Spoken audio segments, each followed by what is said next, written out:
2012 میں شہرزاد کی پیدائش پر امی میرے پاس وینکوور آ گئی تھیں۔ میں نے محسوس کیا کہ ان کا چیزوں کو بھولنا بڑھ گیا ہے۔ ایک دن تو حد ہی ہو گئی۔ گروسری کر آئیں تو بجائے گروسری کو پینٹری اور فریج میں رکھنے کے کوٹ کلازٹ میں رکھا اور گاڑی کی چابی فریج میں رکھ دی۔ میرا تو دل دھک سے رہ گیا۔ فوراً سعادت کو فون کیا کہ ایمرجنسی میں اپائنٹمنٹ لو۔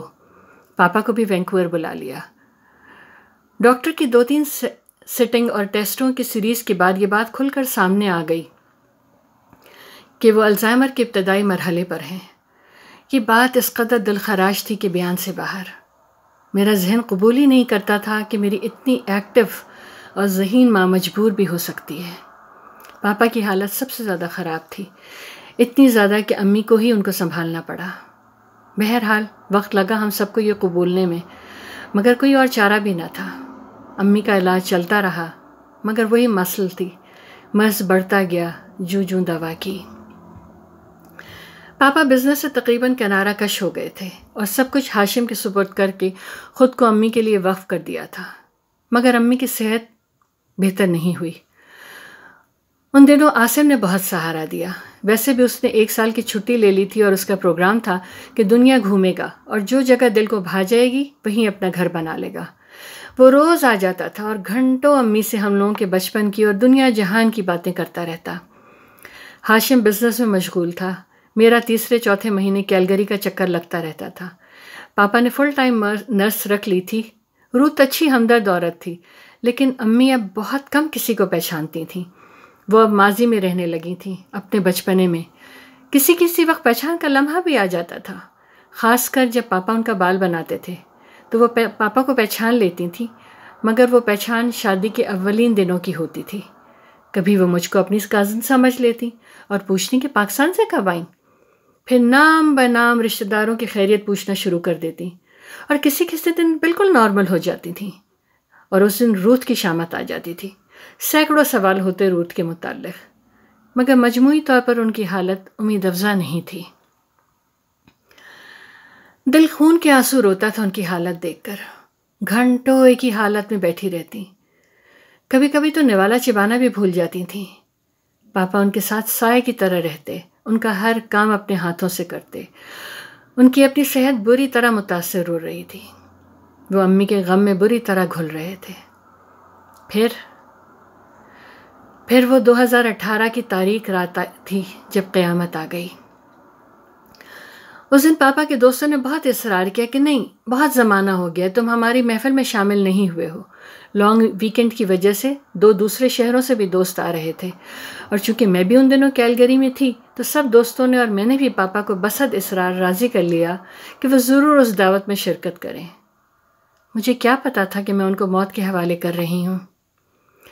رات 2 بجے پاپا واپس آ رہے تھے۔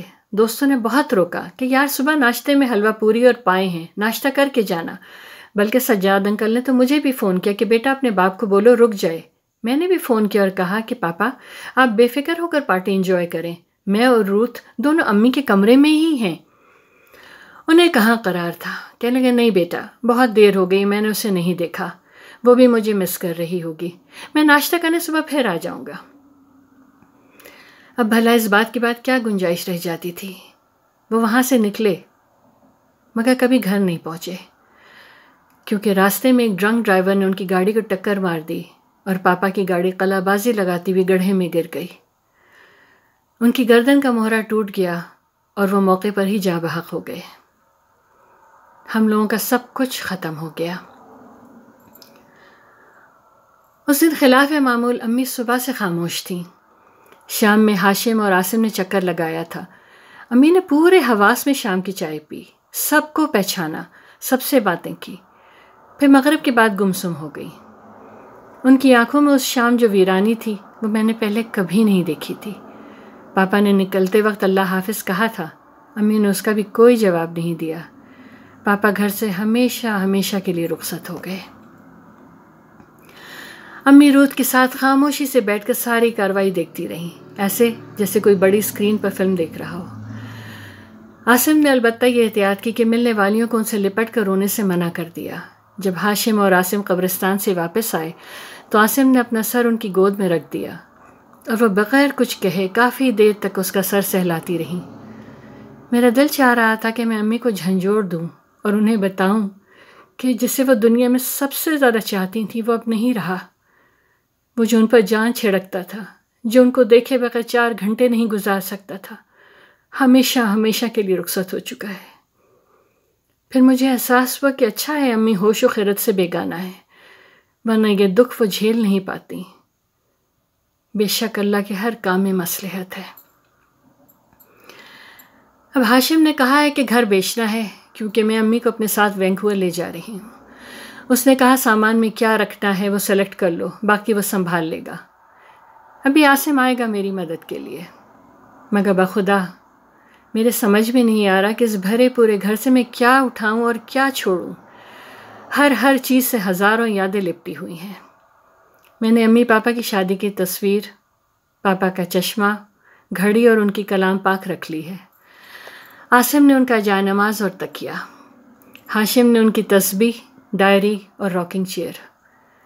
کیا چیز ہے انسان چلا جاتا ہے، چیزیں بڑھ جاتی ہیں، کچھ ایسے شدت سے کمی محسوس ہوتی ہے، انسان تڑپتا ہے، کھرلاتا ہے، پھر زندگی اپنے معمول پر آنے لگتی ہے، زندگی اپنی اسی پرانی ڈگر پر رواں دواں ہو جاتی ہے۔ اب میں سوچتی ہوں کہ خیرت سے بیگانگی بھی نعمت ہے، یاد تو نرا آزار ہی آزار ہے۔ عجیب بات ہے، امی پاپا کے انتقال کے بعد لمحے بھر کے لیے بھی حال میں واپس نہیں آئیں، بلکہ بہت زیادہ گمسم ہو گئی ہیں۔ سچ تو یہ ہے کہ میں خود اس لمحے سے بہت خوفزدہ ہوں جب وہ پوچھیں گی کہ پاپا کہاں ہیں۔ میں کیا جواب دوں گی؟ جھوٹ بول نہیں سکتی، سچ بتانے کی ہمت نہیں ہے۔ امی کے اس ہوش کے پل سے میرا دل کانپتا ہے۔ مجھے سمجھ میں نہیں آتا کہ میں ان کی یادداشت کے پلٹ آنے کی دعا مانگوں یا ان کے سکون کی۔ زندگی بھی کیسے کیسے امتحان لیتی ہے۔ میں امی اور رود کو لے کر وینکوور آ گئی ہوں۔ الوداع میرے شہر کیلگری، خوبی و محبوبی، الوداع۔ از قلم شاہین کمال۔